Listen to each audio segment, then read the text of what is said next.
I have a hard time finding the good.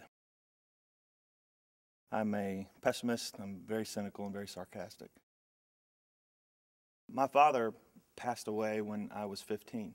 He died of Lou Gehrig's disease. And a couple of weeks before he died, I woke up one morning to a note taped to the outside of my door. The funny thing about the note is that my father was right-handed, but he wrote the note with his left hand because Lou Gehrig's disease had taken his right hand from him several months before.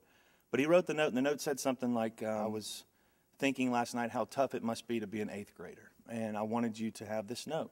Today is your day.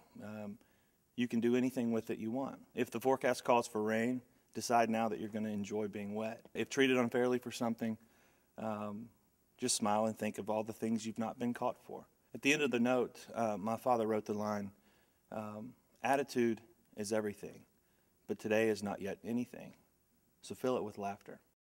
We are surrounded today by bad circumstances, not just me and my family, but it's all over the place. It seems like everyone we meet, everyone we come in contact with is going through some of the same things. And more often than not, we forget to see the good. I think it's important for us to think about and focus on things that really matter. You know, the only reason we're here, the only purpose we've been given is to worship God.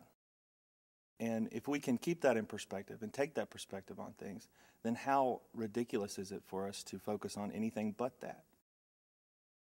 Sure, there are circumstances, there are devastations even in our lives that affect us. We just get caught up in why me and what now and how dare you, God. He's promised to meet us there in those situations. He's not only promised to show up, he's promised to come back. Jesus is alive. He's here. And he's coming back. And we have a lot to look forward to. That is so much more powerful than anything that can go on in our day-to-day life. So I'm just reminded every day by the legacy my dad left and the attitude that he had, even in the worst of circumstances, that we are here to worship. And if we can focus on that, if we can understand that and live that, then nothing is too big for us. There's no reason not to choose joy. I have a hard time waking up every day and making that decision. But I'm trying to remember that. I'm trying to understand and believe, really believe, that I'm fearfully and wonderfully made, that the only reason I've been put on this earth is to choose joy. And that joy comes from God.